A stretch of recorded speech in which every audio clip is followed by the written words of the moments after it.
Congratulations, you've unlocked All Apologies, a show about apology tours and demanding satisfaction. I'm your host, Trucker Andy, and with me, as always, is your co-host, Joe Sixpack. Joe, what the fuck is going on? Hey, everybody. Don't forget to go to allapologiespodcast.com for all the links to Patreon, YouTube, Instagram, TikTok, X, Facebook. Please go there, like, comment, subscribe, demand apologies, issue apologies, refuse to apologize. And the one thing we're still asking is to subscribe to the YouTube channel so we can grow the community. We just did our first live last week with the likes of New Girl, producer Chris, and Nice Doug. One noticeably absent guest. And then Andy, we've just been, I spent a lot of time messaging with New Girl over the last couple of days, mostly Luigi Mangione and 9/11 memes. But we've taken our social media relationship to the next level, and that's enjoyable. So that's what's going on in my world now. I think the thing is going to be guests every other week is my plan. We do have something lined up for next week. I don't want to say what it is in case somebody decides to not show up. Like people are fucking thinking is cool to do. Instead of Dr. Dickhead not showing up. Yeah. I'll say this, it's not him. He's not going to be invited back. Doctor, he keeps stepping on every rake with us. Yeah, could step off a cliff. But I do have we do have something lined up that I'm very excited about. And I just want to make sure that everybody is going to be able to be here. So that just whatever, tease. Hopefully it's going to be a fun one. I'm looking forward to it.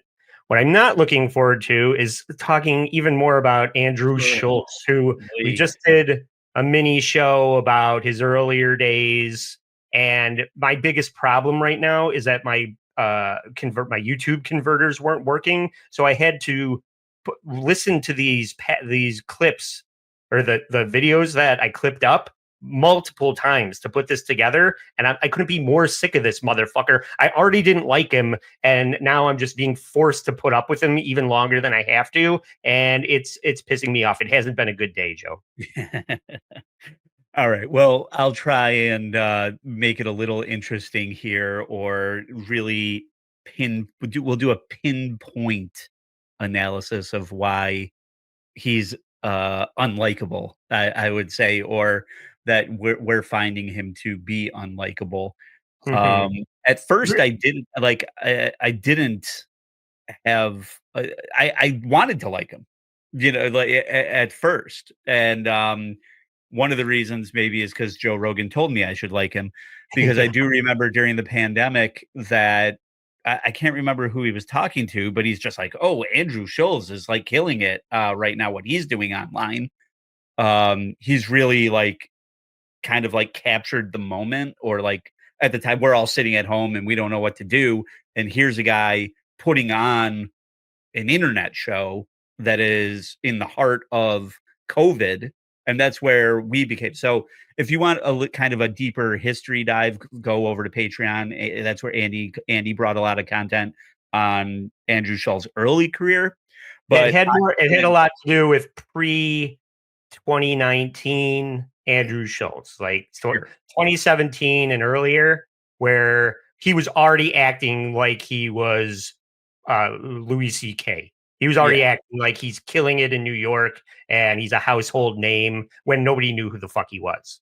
Cut to 2019, where he's shitting on whatever the government and everybody that wants to rally against COVID, including Joe Rogan. Andrew Schulz kind of jumps on that bandwagon and gets Rogan's attention in 2019. So this is an example of what he was doing. Like, they assembled a show, it looked news style or whatever, and he's a young comedian, in the heart of the the hot zone here. So let's get his take on it in clip one. But Andrew, we should only allow essential businesses to operate, and a park and a beach aren't essential.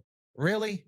only essential businesses. The WWE is essential. Weed shops are essential. Every liquor store in New York City, wide open. Last time I checked, alcohol is only essential for hooking up with ugly people. If liquor stores are open because they're essential, then the park should be open and the beaches should be open and any other outdoor space that you would never come within 6 feet of someone anyway. God, the fucking short pants are like the one of the most hateable things about him that I have failed to address so far. But this guy loves wearing the shortest of pants. But Yeah, the yeah, so hipster I don't, shit. And you're right, though. It's just like, hey guys, I hate quarantine. Do you hate quarantine? Yeah, we all hated it, and yeah. that's how he became a household name. Is just harnessing everybody's frustration with the pandemic. Yeah, and I don't know if it was good timing or he saw an opportunity and jumped on it, but credit to him. I mean, he did capture attention, and the highest of attention being Joe Rogan. And lo and behold, here he is now on Joe Rogan's podcast in my clip 2. I've seen douche conversations between these two guys before, but I decided to run with this one instead, only because I didn't want to dive into 4 hours of fucking Joe Rogan talking to Andrew Schulz and trying to find the pearls with the swine and fucking truffles and whatever the fuck. But here's a lovely clip from Joe Rogan. This guy had who I like a lot was like saying like how many cops were dying from COVID. I go, do you know any cops are overweight? He was like saying like this is a real thing. Do you know how many police officers are dying from COVID? More than are getting shot. I'm like, do you know how many police officers are fat? It's like 80%. Like there's a astonishing number of police officers that are overweight, and all my friends in the tactical world, like all my friends that are SEALs and high level military guys, they think it's disgusting. No, that's just Joe Rogan shitting on cops, which is why I wanted to bring that. But how many friends does fucking Joe Rogan have? He's fucking thousands of fucking shows, thousands of guests. He's always, I have friends here, I have friends there. Everybody's there. When you have 1 billion friends, do you really have any fucking friends? Anyway, It's like the stuttering John method. If you've talked to somebody, they're your friend until they prove that they're not. Yeah. Except that people actually do want to be friends with Joe Rogan, and nobody wants to be friends with Stuttering John. Let's just Rogan. Here's Joe Rogan just kept on the cops and was giggling about it. So, and I think Andrew Schulz does at least utter a word in this next one. When they see like overweight, like obese cops, like, do you know how crazy that is to be a person that might be in a situation where you have to use your body to either protect others or protect yourself, and you have slovenly eaten yourself into a fucking water balloon of fat and cholesterol. That is interesting. Corn syrup, you fucking slob. Oh, he said it was interesting. All right, but anyway, that's like Andrew Schulz. What they have? I saw like some clip of Andrew Schulz. Like Joe Rogan makes some pseudo profound point, and Andrew Schulz is like, "Say more," and I'm like, "Fuck you!" Yeah. Like you're not. It's like you're as profound as Joe Rogan has like developed himself into be. Like, you have to take a lot more ayahuasca, to reach that level. But don't worry. The name of this episode is going to be Joe Rogan hates cops. It's gonna hey, we'll get the clicks. So that point being, that Joe Rogan doesn't have just anybody on his show, right? I don't know. Did he have the fucking Costco guys on? I don't know. What his level of interest is at this point. But you've made it, son. You're on the Joe Rogan podcast now. So that's him on other shows. We saw what he was doing, where, how he was anointed, basically. And then he starts doing flagrant. I don't know what the difference between flagrant and flagrant 2 is. He has like his Indian or whatever. I don't think he's not Indian. I don't at me. His Ashok, that guy, and then a black guest or a co-host, and a white guy with long hair who's Not looks like Charlemagne more at of this a point. hipster. No, that's a different stupid fucking show that they do. But he I has have clips from that. so it's just like so I pulled a lot of this from credit to comedy enforcement. That guy like dives deep on podcast, like this world of podcasting, Rogan, the Rogan verse basically, and people like Bert Kreischer and uh, Tom Segura and things like that. So obviously this is on his radar as well. So he pulled this as far as like this is where I saw this show of Andrew Schulz interviewing Whitney Cummings, and it's just like these are two unlikable people. This is going to be the worst content anyone's ever seen. Who's going to be the villain in this clip package? I don't know if everybody start wagering now. So here's when assholes collide, my clip 4. Let's not pretend that you have become a complete fucking dork. I listened to your last episode where you guys were like, and we're talking about why women are more admitted into college more and that men don't. Who gives? Why did you guys become such dorks?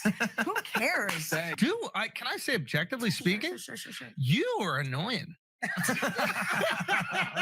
Because you're obviously, are you in a relationship? What's going on? You're Why gonna do you love look this. at me with these faces like it's difficult? She can't control that. Is listening hard for you? This is what it looks like when you're listening. This is you listening, right? This is you. I'm not talking. What do I do with my face while the other people talk? She's been hanging out with the Whitney robot too long. Shut up, dude. That is true though. She does sit there like mugging at him, and I don't like this setup. Like why are there 4 guys like interviewing? Because it really is just like a one-on-one interview. I don't know if like more of this happens throughout the show, but it's just this like hyena gallery, and like sometimes they're on her side, sometimes they're on his side. I don't really understand the point of it, but yeah, they're just like they're like going at each other like immediately. And I only looked at this as okay because like Whitney's like an industry veteran, like she's already had her success basically, and this podcast is like on the rise. So they're like they're passing each other like this basically is what it seems like. But he's trying to. A lot of these roundtable things are comedians nostalgic for maybe Tough Crowd, where the chemistry of the people involved in that was so funny and good that people want to capture that again, and the quality of the people participating in this just isn't as good as when you have Norton and Patrice and Colin Quinn all in a room together. So you can't have Nick DiPaolo. You don't have Nick DiPaolo and Greg Giraldo on your show, Andrew. I'm sorry. So you're gonna have to settle for Whitney Cummings making her Cummings faces at you. Yeah. Yeah, I mean that's true. I just don't understand well, I think they showed at the beginning she was like promoting a book or something. I think she's on some type of book tour. She's another just like generating content, like content, whatever it might be, whatever platform it might be. She's just always doing something. She plays the game. I've seen her on lower, like shittier shows than this, trying to like shill her fucking shows in her book. So she's in LA. She's doing the LA thing. She knows how to play the game. Right. She had her show. Like, what? Nobody's going to give her another. Well, I guess they keep giving Tim Allen shows, so it's not beyond belief that they'd give her another show. So, hey, just stay out there, kids. Keep being relevant. So now, I really dislike this. What I want to point out here is he jumps to a cliche that she was not going for. And I don't fucking appreciate it. And so let's listen to clip 5 here. Being a stand-up as a woman, it's not a business. It's not a viable. Can you tell us how hard it is? Like, I'm not saying it's hard. Tell us how hard it is to be a female comic. Like, that's what we love to listen to. That's what I'm saying. I think it's hard to be it's so tough on the road. No, it's not what I said. What are are you guy's doing? trying to tell you to go back to the hotel. No one, no, This bitch. is so different than being a woman anywhere don't else have- in life. Listen, it's tough Is being this a female like the comic. new Adderall? Is this like the new Adderall. Is I this miss some new Adderall. batch? I I want feel like you Adderall. got a wonky batch. No, This- That's not what she was going for. He does this too, and I think it's what a lot of people like about him too. He has this "you will not erase us" white guy energy, where he is. He's saying what I'm thinking about minorities and women, and a lot of people have latched onto him about that. Mm. And I guess it's a brave angle to take in 2025 and a world of cancel culture, but he does make a Because lot he of has a comments culturally like diverse group of guys Yeah. around him. He can say whatever he wants. That's the idea. But you'll see in my clips too but he just kind of assumes that he knows what Whitney is about to say.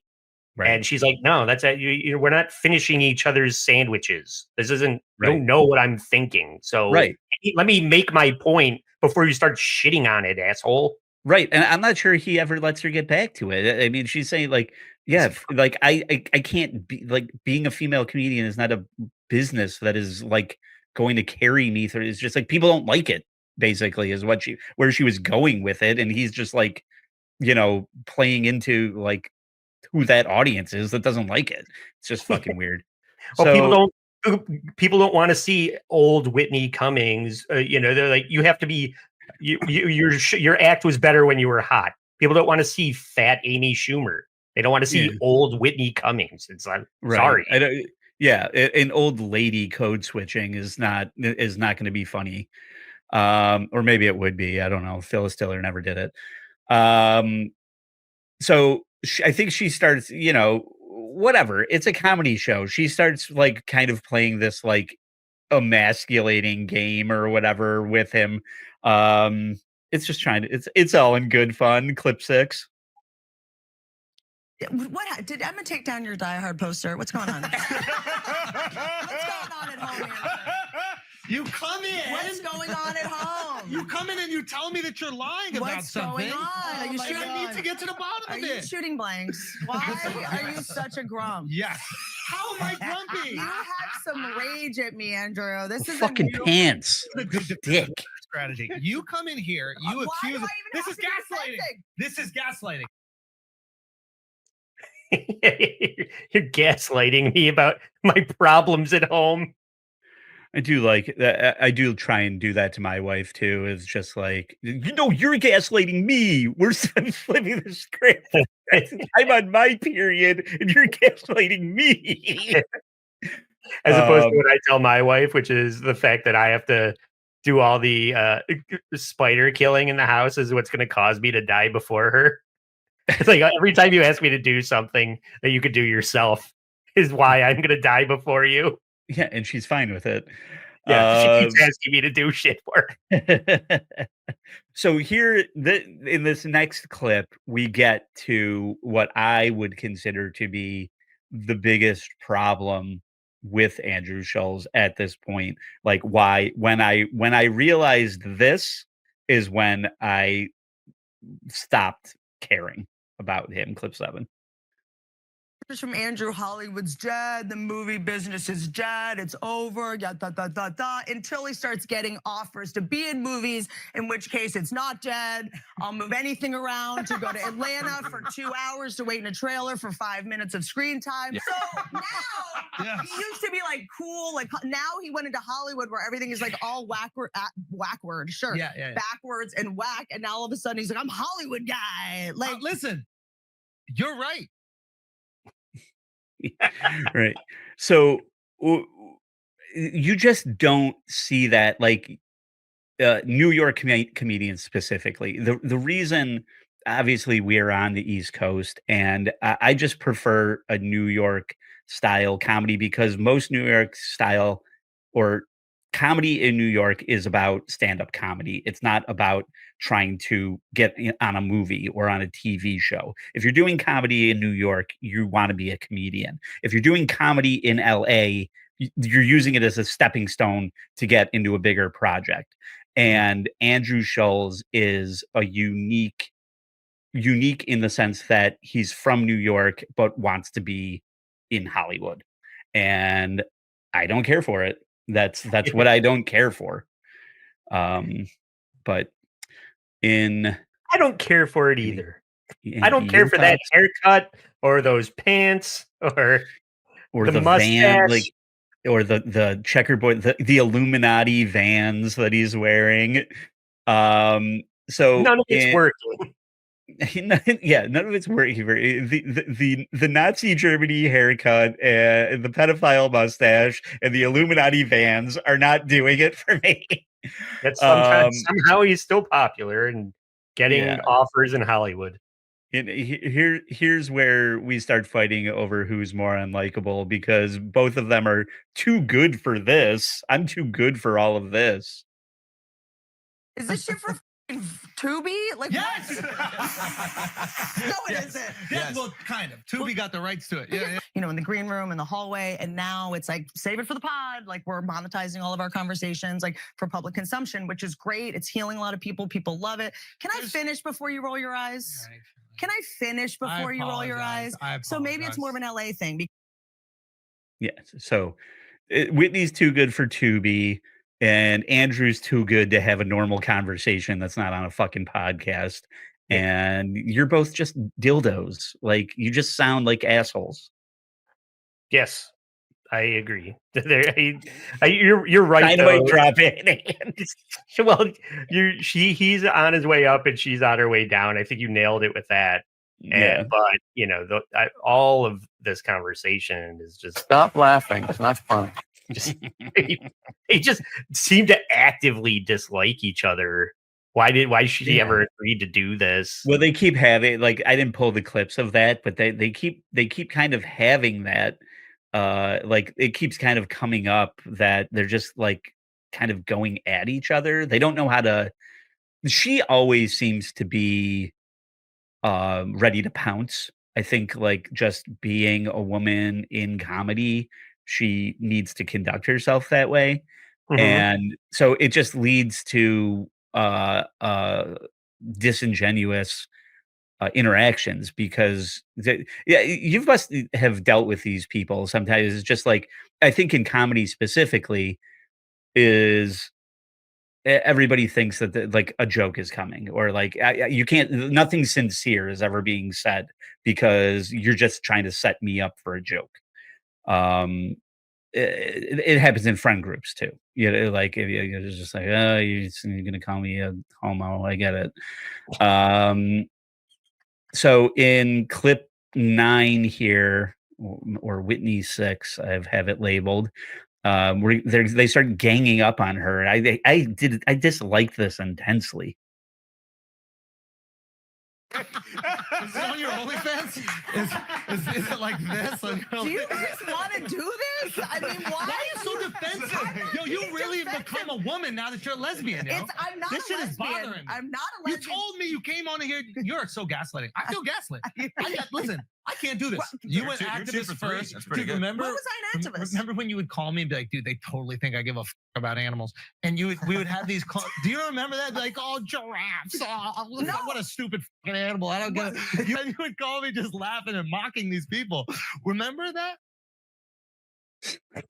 Like, these bros are just like blowing up her spot and like pointing in her face and laughing, and it's just like fucking weird. Like, how is this a podcast? Come on here so me and my friends can just like laugh at you and say how fake you are about animal rights. Like, what I don't understand. Like, it's just such a odd turn in the show. It's fucking weird. Yeah, it's probably because she was getting the better of him for 2 seconds, so he had to take it to a personal level. Remember when we talked off mic about my activism? Yeah. Let me throw that in your face.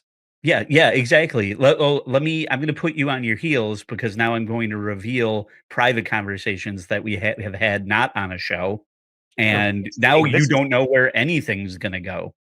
this is a theme with this guy. It's very Zumakian or Melendez-y to Oh, Melendez.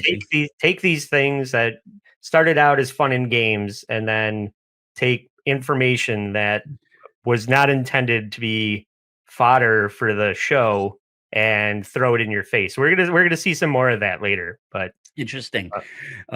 So here's where there's like a dramatic tone shift. Like I think everybody was exhausted by these antics, and there's just a huge shift in tone on the show in clip 10.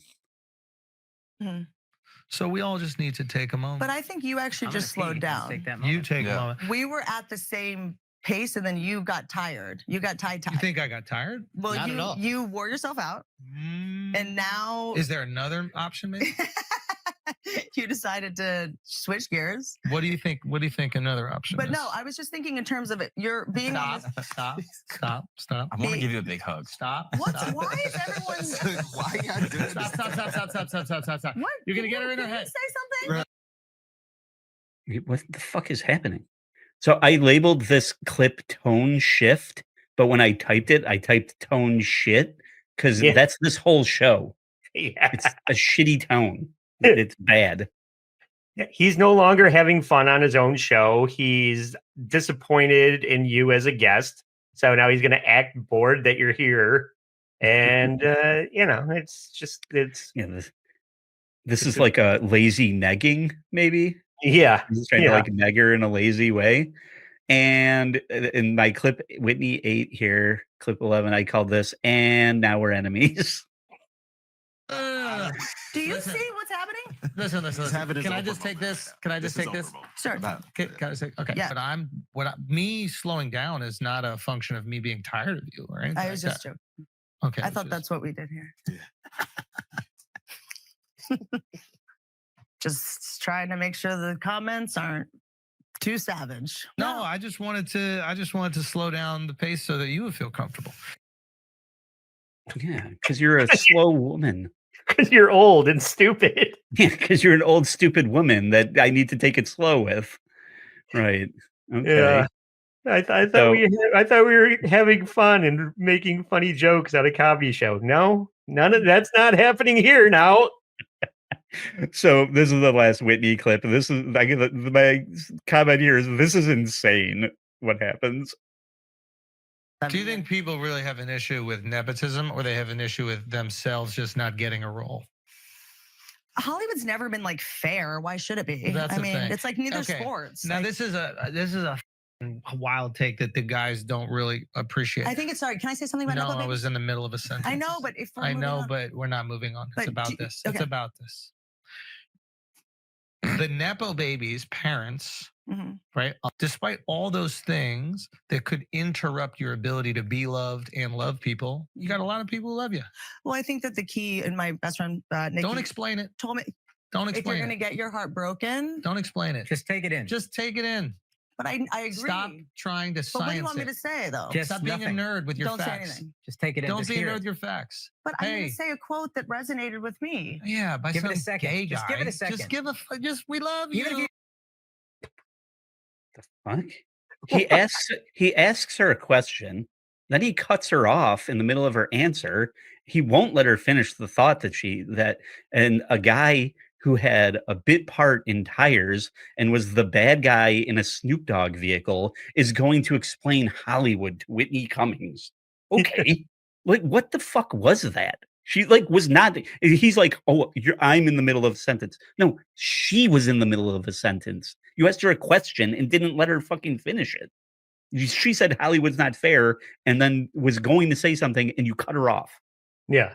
And then insisted that we take a moment of silence to absorb and ponder your point before we move on with a supposed dialogue. And that reminded me of that whatever podcast. It's literally called the Whatever Podcast, where the guy has a round table of OnlyFans and they just Fucking tell women to Chad. shut up. What's that fucking, yeah, this guy. He's a fucking Chad. Right, Andrew Schulz, Atlas. the fucking Chad, and that other who's those fucking dildos on Rumble. Fresh and fit. Yeah, fresh and fit. That felt so fresh and fit and whatever. And in that moment right there. Mm-hmm. Yeah. So that was crazy. That's probably one of the worst or whatever experiences in an interview that I saw. But it's not the only one. So moving on from Whitney, there's also Shane Gillis has been on the show multiple times, and so Shane Gillis comes in. Speaking of tires, um, and he has comedy bits about Down syndrome, and also has a relative with Down syndrome. So let's see what happens here in clip 13. Down syndrome dudes love TikTok. No, my guy's nice. By the way, Yeah, that's wow. these guys are awesome. Yeah, They're having fun.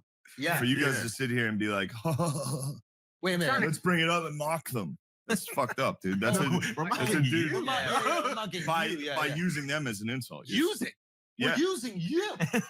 So you're insulting them by saying I look like them, or We're you're insulting me insulting by you. saying I look like This them. is you back in your victim thing. No, I'm not being a victim. I'm saying the jokes you're doing is not. It's not like It's not PC. that's not cool. You know, it's And that's why Shane Gillis is awesome. That's why Tires. Subscribe to the Patreon to find out our thoughts on Tires. That's why Shane Gillis on a show like this is prime Shane Gillis and not a sitcom with Shane Gillis in it, or a Bud Light commercial with Shane Gillis in it. Shane knows where the joke is. He knows Right. how to make a Downs joke. And Right. if he's telling you that you're doing it wrong, you're doing it wrong. Right. And if you're Andrew Schulz, odds are you're doing it wrong. if you're unfunny and just somehow have a podcast, you're doing it wrong. So these are, we had our opinions about why this guy's not very funny, and maybe you don't respect Whitney Cummings' opinion on comedy, and you don't care what she thinks about Andrew Schulz, and maybe Shane Gillis hasn't been in the game long enough for you to care about. But also, we said, that might just be friends being very real with each other as well, because obviously Andrew Schulz is on Tires with Shane Gillis, so that's Maybe not season 2. An awkward moment between them. Okay, but in this next 3-clip package, Louis C.K. came on with Joe List to promote their movie that they wrote and did together called 4th of July. Oh, we And covered this so- when we did Louis. We covered this, or this specific. I don't know if we covered we did not cover this, Right. but we covered or we've seen them on this show together. Maybe It's terrific. I love this because the Louis episode is our highest performing episode. So bringing this back to the show is brilliant. That's okay. So that's what it was, like, to differentiate the two anyway. We had Louis talking about essentially a comeback or dealing with being canceled. But what we have here is Louis talking about Andrew specifically and addressing him directly on who he is and what Louis thinks of him, basically. And so Louis C.K. talks about Andrew's background here, basically. You're from where you are from in the world, where am I from? like stupid land, I would call it.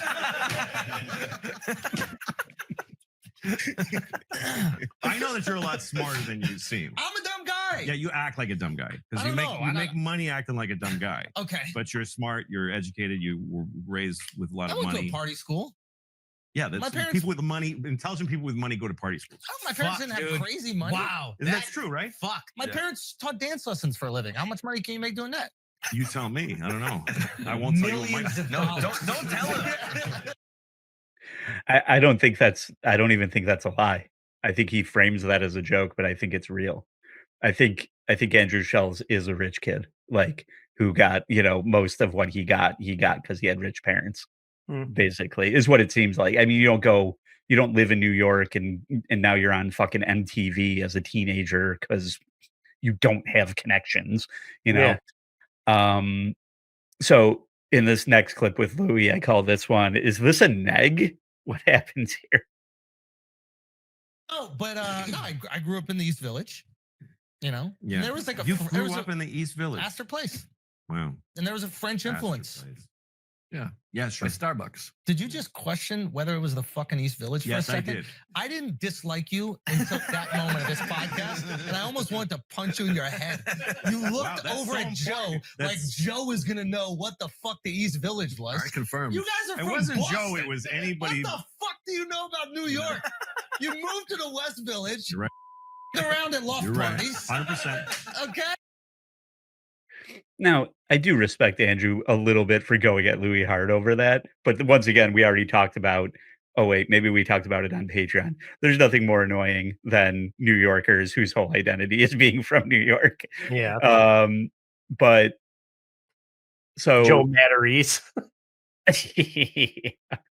so there's that, right? It is just like, and we get, this explains a little bit more about the rest of that, and Louis, obviously comes out on top here. So here Louis keys in on, oh, you care about that? Let me casually eviscerate it. You're right. Jesus right. Christ, these hipsters. Oh, Bushwick is the real Do place. you see right how now. important it is to If him he's that he's very from the East important. Village? Nothing if he's not a New Yorker. That's it. Well, That's you know, my for New identity. Yorker, East Village. Yeah. That's how important that is to you. But Yeah. no, it was just Well, that do you you know That's questioned. what the Can I hell be is of honest? growing up on Astor Place. can I be honest is with that you? you're not quite there, and No. you'll never fucking look at No, you're close. Right now, we're on Lafayette. You're You're in close. the fucking border. You wish you were. Well, no, this isn't East Village. This is like Nolita You Soho. But wish you were East but- Village. but- You wish you were like with Leonard Cohen and people like smoking hash. I don't know who those But you people live are. in East Village. I You're don't know nice. who- You have nice parents. You were sheltered. Yeah. Dumbass. It was a great life. Don't know who Leonard Cohen is. Yeah. Yeah, no one gives a fuck. No one gives a fuck about New York. It's a overpriced piss hole. It smells like Yeah. piss. Ed was just there. How was the stench of piss? Was it a low grade stench of piss because it was cold out? very strong. It was very strong. Yeah, it A gets lot of stronger every ammonia. day. Lot of ammonia smell. The- The ice Trash rink, everywhere. ice rink in Rockefeller Center is made out of frozen piss now. Mhm. And there's a lot of people like that feel like they should have gone to the Olympics on it. It's really kind of funny. That'll be a topic for another day, but there's a lot of people figure skating on it. And like my kids are trying to go around it. Just like, would you get the fuck out of the way? I'm trying to do laps. Would you go triple sow cow yourself into a homeless guy's asshole? Exactly. Leonard Cohen wrote the Hallelujah, by the way, for anybody who might not know. It's like if you're not getting Louis C.K.'s joke and Andrew didn't. But so that is just one of the many reasons to dislike Andrew Schulz, or not one of many reasons to dislike Andrew Schulz, starting with his pants and working your way up. Yeah. It's a mountain of evidence, is what it is, Joe. It's insurmountable. That's your the That extent of is your clips? that is my clip package, Andy. Terrific. I love it because that segues right into the apology content of a show The called reason for All the Ap- season. a show called All Apologies should probably feature an apology. And when you type Andrew Schultz apology into YouTube, you get this clip that I've brought to the table. This is on his show Brilliant Idiots that he does with Charlemagne the God, who, come to find out, was also on Guy Code. Charlemagne. The more I hear about Charlemagne in 2025, the less I respect him. Yes. How do you know you wouldn't like it? How do you know you wouldn't like it? Oh, a real New York comedian. Anyway. Well, Charlemagne used to be feared, and now I'm learning that he was on Guy Code, and ever since he's done the Daily Show, he's gone soft. He's gone Hollywood soft. It's just probably been at every Diddy party. He's a fucking, I don't know. He's playing himself, or maybe he's I'm by winning. I win here and I win there. Now what? Maybe he's by winning because he was on Guy Code and the Daily Show, and now he's embarrassing himself with Andrew Schulz, who has a reporter named Nefertiti. I want to say it's Juarez, but it's not. It's something like that. Nefertiti. But she is a reporter, and she is starting out this segment talking about how she went to cover a follow up on a story with a guy who had some kind of legal problem with his son, or like an accident where he was being accused of something and he didn't want to deal with reporters. Yeah. So when he saw a reporter coming up to the door, he drew a gun on her and scared her away. And she is talking about the aftermath of that, and people maybe stepping in when they see somebody in trouble. And she says that if like any guy would step in and help her if they were in the same situation. Charlamagne's like, oh yeah, I would do the same thing. And for 2 seconds, I was on Andrew's side, where he's just like, well, maybe not every guy would do this. I got But kids. this is a slow burn segment. There's going to be a lot of ups and downs, but let's in clip 1, gun to your head. Would you help Nefertiti? Puts a gun to Well, your technically, forehead. we're a crew. We were walking up together, right? But you said any man. Like if I'm just walking down the street and a guy comes up and puts a gun to your forehead, I'm gonna have some questions before I intervene. Now I'm gonna be honest. So, and that's true. You don't know if this is a girlfriend or whatever. You when you see Chinatown, Andy. Yeah. You don't want the girl. You try and help the girl, and suddenly the girl is attacking you. Is what he's saying. You know, that's like you don't want to insert yourself into just any scenario. Right. She's got a razor blade in her mouth and a heroin needle in her hair. Like, what do I know? Yeah. But Andrew is going to start try and presenting this logic problem that just goes off track. Where she's like, well, maybe you're not a reporter trying to follow up on a story that you've been required by your boss to follow up on. Maybe you are an insane ex-girlfriend that loves dick in clip 2. Plausible. So I don't know who that guy is. I'm walking my dog. I'm walking down the street, walking the But in dog, this right? particular case, Spicy we ass Puerto understood- Rican lady walks up to the door. Not Puerto You're not Puerto Rican. What's your but background? Egyptian. My mom's Dominican. Dominican. A spicy, even crazier. too? A spicy ass Dominican walks up Mixed, to the but door, not- right? In my mind, I'm like, yo, she's trying to ruin his household. She's trying to take this man from his wife and kids, right? Because you're so in love with him and in love with the dick. So I'm Look at her face. You put that back up. Just look at the look on the woman's face. You're Haitian, by the way. Anybody saying they're Dominican are actually Haitian. You can take it back down. But now we're getting a look into the psyche, like the way that in Andrew Schultz's mind works. He's like, oh, I'm going to make assumptions about your race. I'm going to make assumptions about your sexuality. I'm going to make assumptions about your career. Mm. And I don't know how well these three know each other. And there's a lot of comments about how Charlemagne is being a bitch by just going to bat for her. He's like simping for this guest. I don't know. Did you know anything about Brilliant Idiots? Do you know if this is a regular fixture on the show? You don't know, right? This is Brilliant Idiots? Yeah. This is like early stages Brilliant Idiots, as far as I can tell. No, I don't really know. It just seems like two insufferable people that I don't want to listen to. Like, I don't know anything about it because I don't like either of them, really. Right. All right. I just didn't know if you had more context than I do. But I know they do a show together. Yeah. Charlemagne and Andrew go on to do more episodes. But anyway, this is Nefertiti like fully taking offense to everything, to Andrew's hypothetical wild speculation. Stuff in my sandals. I'm walking down the street with my dog. Okay, I see you walk up. You're probably in a sexy outfit. Were you not? I know. What were you wearing That day? Yeah. Probably like. I don't like how you. What's she wearing? I don't wear Hold anything on. revealing tight. That's not Hold on my now. style. Schulz, I don't like how you ask women what they're wearing, bro. Yo, you know what? You're right. Did you wear matching underwear? Wow. Really? Wow. Really? Y'all really gonna leave me? Y'all Y'all just gonna leave me?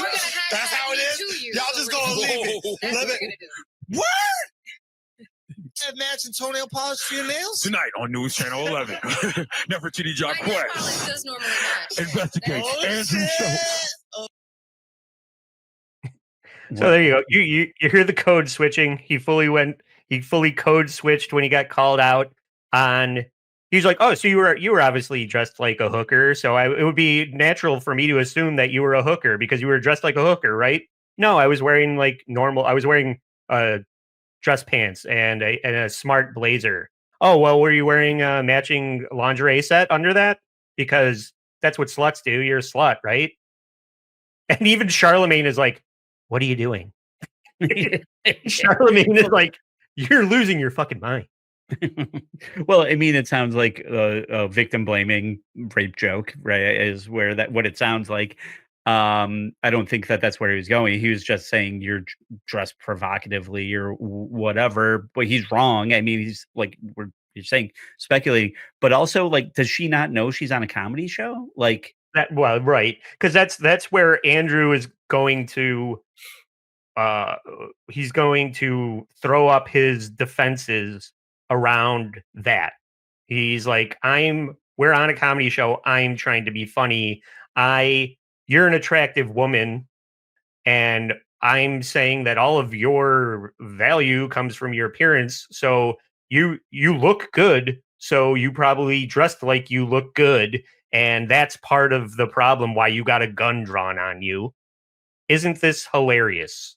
And I'm not, I don't know. I don't really know where like her getting so upset about this is a problem. And Charlemagne running to her defense and not backing him up and saying, we're just having fun. He's only kidding. Yeah.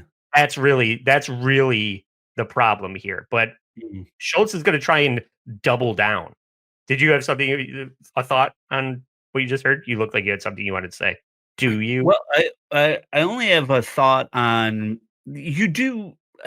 No, not really. Like I don't know what it is. It's an odd scenario. Like he's trying to figure out because it is odd, right? Like I guess it's not. Well, reporters, especially if you're on TV, are attractive people for the most part. Like because you'll tune in to watch an attractive person. So the idea that she's a reporter and she's objectively attractive or whatever, it stands to reason.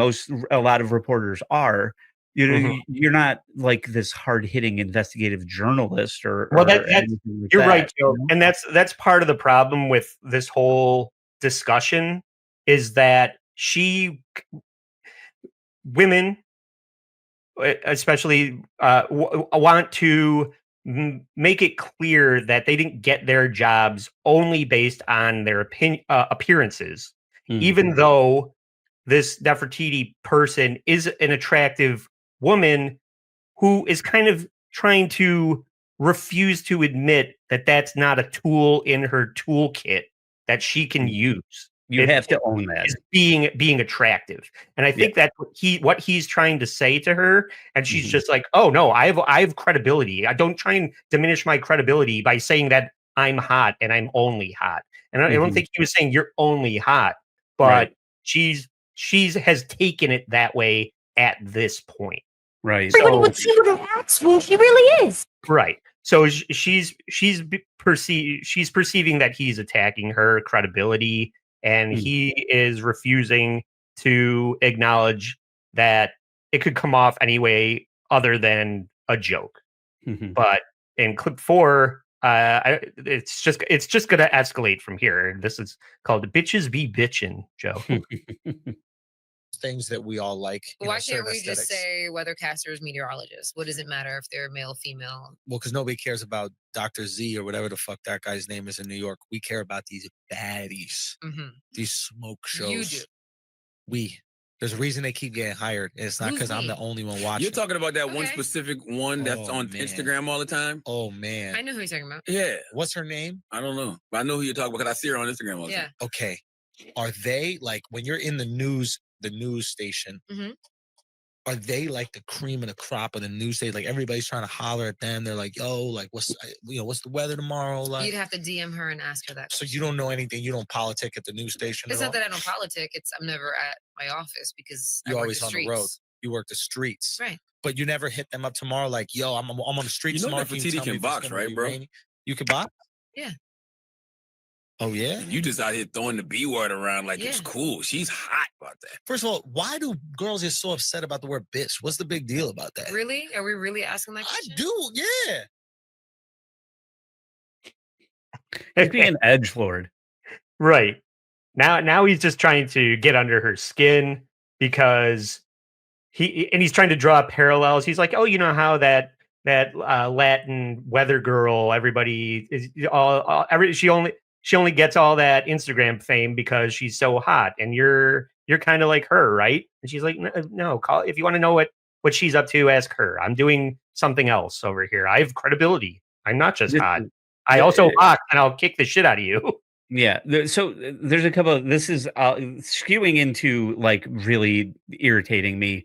I worked in local news for years. Nobody was hot.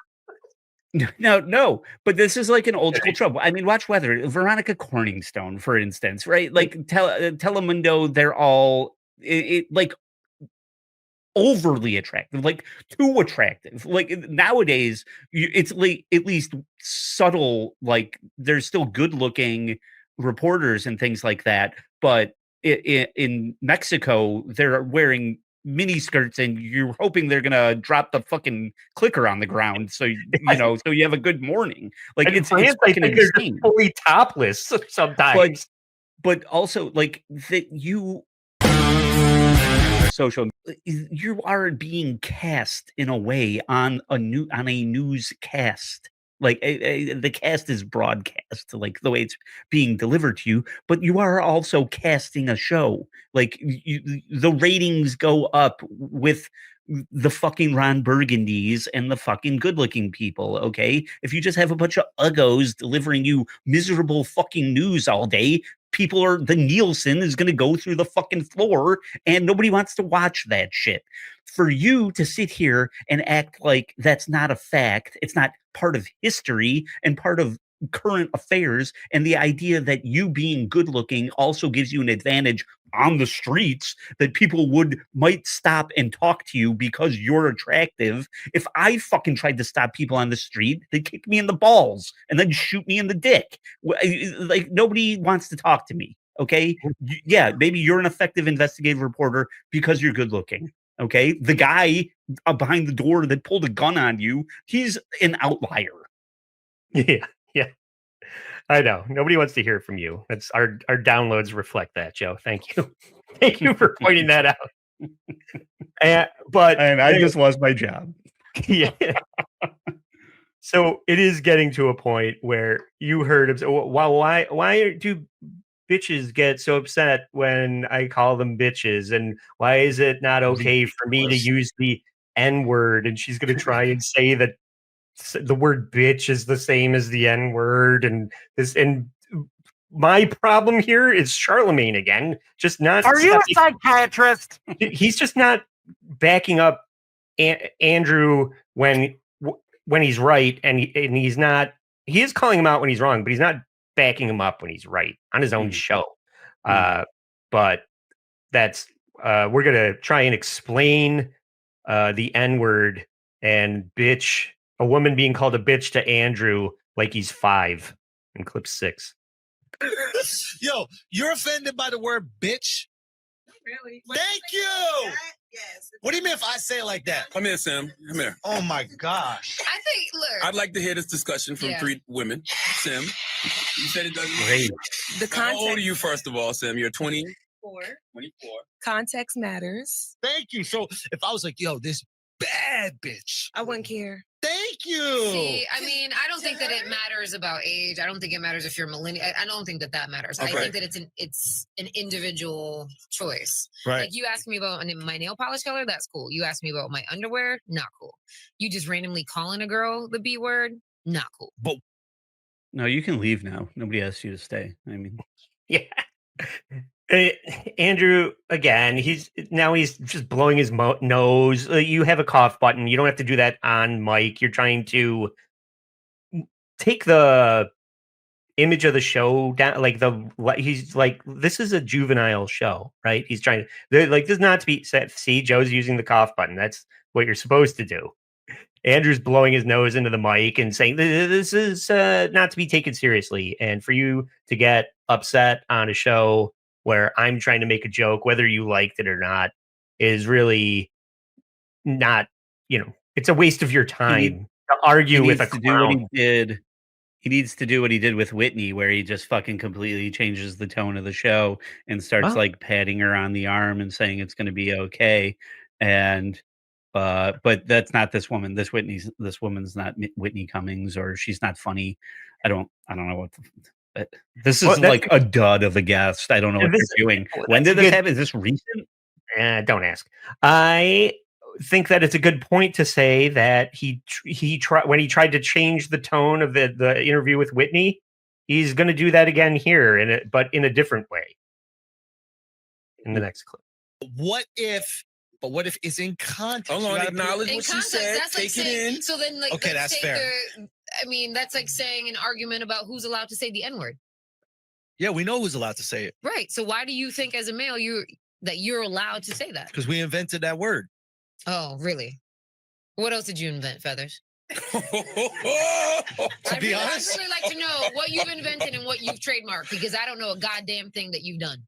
I mean, to be honest, wait, what did I invent? Yeah. Me personally, Yes. Andrew Schulz? Yes. I think I popularized the 2-button open. Okay, but what else? Yo, don't look at my chest like that again, yo. That's me too. Yo, she objectified me. I just got objectified. I just like watching you try to get out this situation. I'm like, okay. Can I get my squirm on? Can I get my squirm on? Can I flip it? Hey, can I flip it? You know what I mean? I just was objectified. Again, you keep objectifying I'm me. not objectifying you. I'm looking you straight in your eyes. No, you looked at my tits. No, I did not. You did look at my No, I tits. didn't. We got it all on camera. No, I did Yes, not. it did, because I saw your Roll eyes. back the tape. Roll it back, The Al, proof is because in I'm the going video. eye contact. The I don't proof even is know video. what your blouse looks like. I don't even know what color it is, because I've been looking at your eyes, Really? which are a dark brown. Actually, That was the weakest attempt to get out of this argument. It was so cringe. Yes, Ed. You guys have flipped me. I hate him. Yeah. You didn't hate him until now. I did. Well, I didn't know him that well to hate him. The last 2 hours, I have decided that I want him dead. He fucking sucks. He sucks. A total like ADD kid. Like any attention is good attention. Bad attention is good attention. Any like if she hates me, at least she has a feeling towards me. You know what I mean? Like the indifference would be the worst thing that happened to him. Is what I'm taking from this conversation.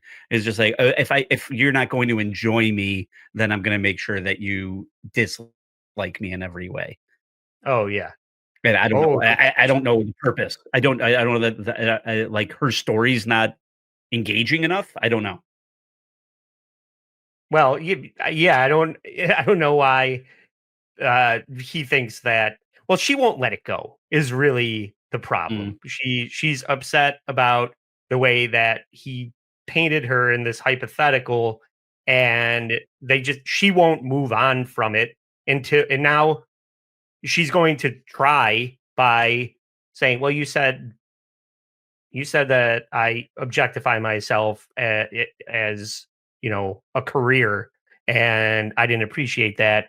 When she's going to demand an apology from him here, and this is where he's just like, I mean, I don't apologize. We don't apologize for joke. Comedians like me, legendary comedians like Don Rickles and Andrew Schulz don't apologize for jokes. In clip 8. we'll leave that alone. Can you acknowledge what she said, though? Do you think it was inappropriate to ask about her underwear? I thought that it was very important for the story. No, it wasn't. It was completely inappropriate. It's completely inappropriate for you to think that you can use the B word when. Okay, how about this? Asking about the underwear. inappropriate. So apologize. It's your nothing wrong with podcast. apologizing.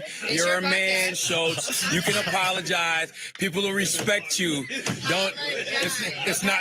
It's not like you made a joke. It wasn't a joke, Schulz. It was a joke. It wasn't a joke. It was a joke. No, It was I'm 100% saying a it joke. wasn't in the context of a joke. Of course, it was a context of a joke. Absolutely. I wasn't seriously wanting to know what color fucking underwear you wear. Also, But I'm that 35 wasn't the years old. point. I don't get turned That on by girls' wasn't- underwear that color. wasn't the point.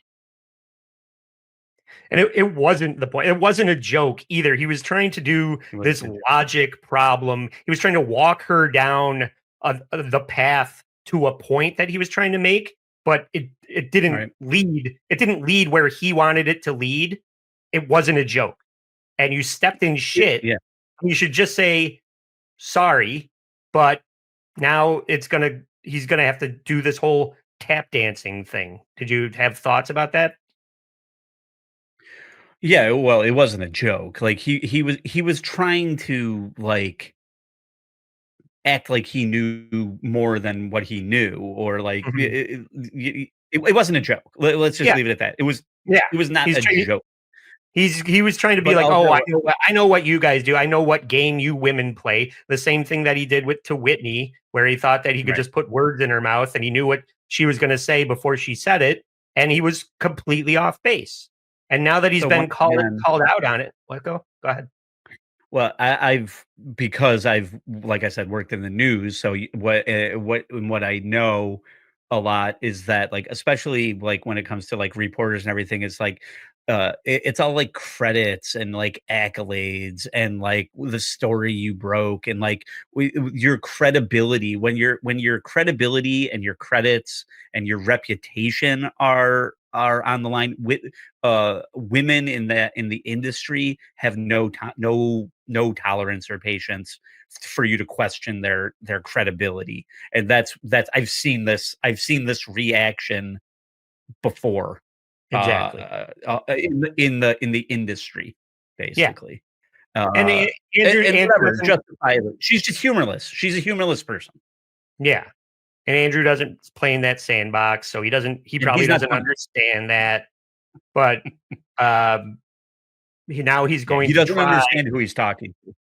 Yeah. Now he's going to try and justify his comments as absurdist humor. You just didn't get the angle that I was taking on my joke because it wasn't funny and it was offensive. But you just didn't get that. That's what I was doing it intentionally in clip 8. Mm-hmm. You know what the point You is. offended her. What was the point? You know the point.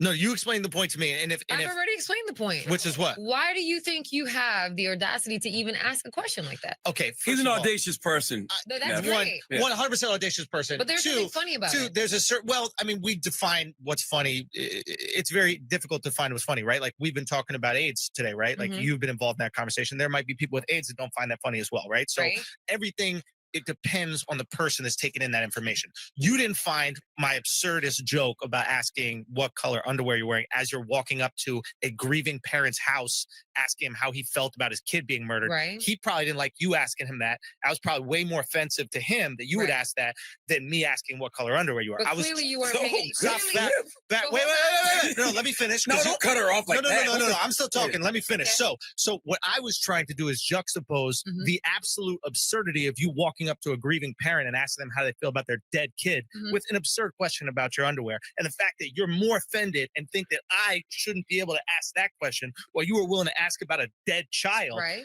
Okay. To me, should Let put me- some let me context on referee that. this. Okay. Is He that won what me happened? over. He won me over. He won you over.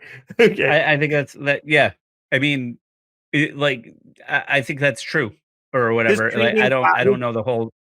No, because he's just like, I know what you do. You thought that the grieving father would open up to you if you had 2 buttons open on your shirt instead of just one. That's the game you play, and the fact that you didn't get my joke about the way you get your job done is your problem, not mine. I mean, that's what he was saying. But from a perspective of a comedian trying to be funny, you know, Patrice line that's on at the beginning of "Why Are You Laughing?" or whatever. The good and bad jokes come from the same place, and he was trying. So that's why he's kind of like refusing to apologize for it. It's just like I was trying to be. Was it funny? No.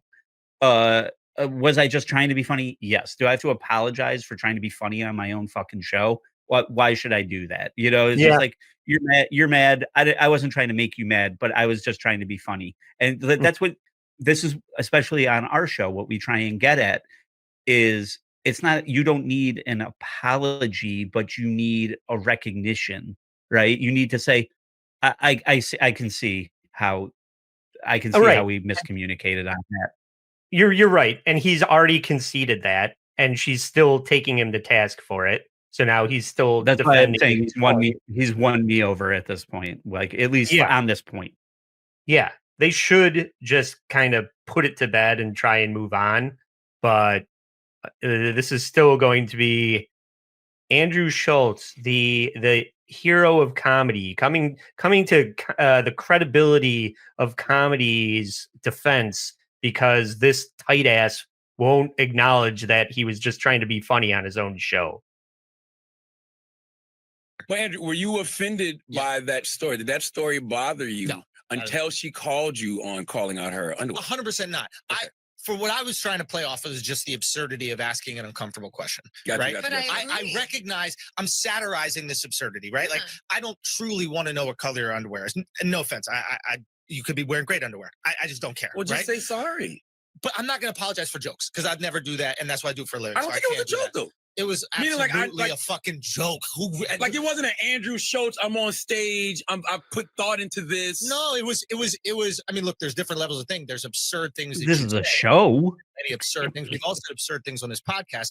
Once we start having one person go, I felt uncomfortable with that, we have to apologize every single time someone feels No, uncomfortable. it wasn't that. I mean, Okay, so all the $10 words are being brought up, and at this point, I have to assume that Charlemagne is just trying to get laid. I think that if he defends Nefertiti enough, that maybe she'll give him his number or her number after this segment, because he is not letting it go either. Now he's just like, you need to apologize now. I'm going to force you to, but. Now, remember when in the Whitney Cummings section of the show, they started talking about things that they talked about off air, when he started bringing up the giraffes and the activism and throwing in her face when things didn't start going his way.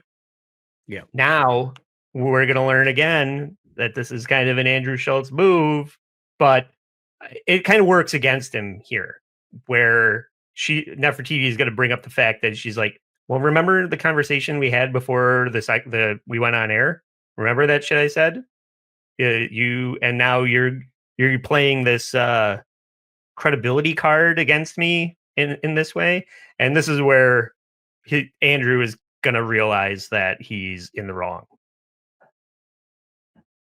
no, and it's definitely been something that I fought against. But I would say the only reason why the joke wasn't handled is prior to the start of the podcast, we talked about my situation personally. And so in the elements of what has happened to me and what we talked about prior and the beginning of the show, I think that you would then know that would be something that would be sensitive just to me as a person. I'm not expecting you to apologize for all of your jokes as a comedian, because I appreciate your work. Right. I'm saying you knew a little bit more about me and my past, and us sharing that I'm saying that's where that trigger. You and I it is a great point. You and I took that in different ways.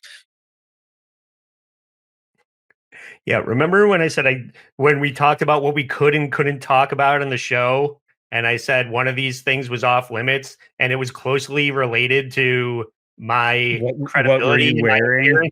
Yeah. Remember that? This is why I'm pissed off at you right now, dickhead. And they don't really address it, but obviously they talked about something before the show, something that seems to have been off limits as a topic of conversation, and she just put him in his place there, and that leads to the. I think it's funny when you have these shows where they're like, nothing's off limits, and then you have somebody who comes in and be like, Oh, but by the way, there is this one thing that I don't really want to address. So there is something that is off limits. So I don't want to be on your off nothing's off limits Yeah. show. Yeah. Yeah. Yeah. That's a stupid thing to say in the description. Mhm. It's just like, Yeah. if you want to talk about anything and everything, just say that. Don't say nothing's Mhm. off limits, because you could probably figure out something that is. But that leads us to our last clip, Joe, the apology proper. Blacks? No.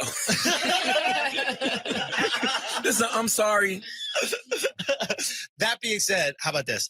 I am sorry if something I said made you feel any way that was different than the intent of it. Hey! That's fair. Thank you, Feathers. That's Andrew fair. Schulz. Thank you, That's Feathers. fair, right? That's good. You know what I mean? I quit this podcast. No. I'm gonna be able to.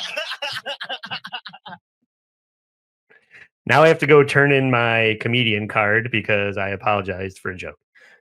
But I mean I mean that's what happens with a lot of people when people get upset with jokes. It's just like, well, really, like now I have to apologize because you took it. Oh, your unique perspective on what I said about as a single guy that doesn't have kids, the abortion joke that I made offended you. So I have to apologize for that because you had 6 abortions. Okay, I'm sorry. Well, that's what we've arrived at with comedy now.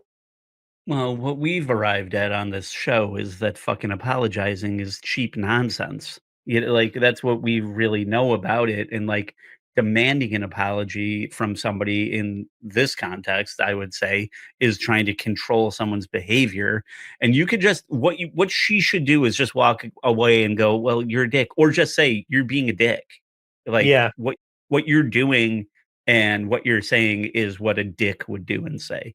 And I'm not coming on your show anymore, and walk off. Like that's what you should do if you're truly offended. If you're just going to sit here and try and exert control over somebody's language and what they say and do, then I think that's bullshit, you know. And yeah, And that's a good point, though. I think it's really the crux of our whole show.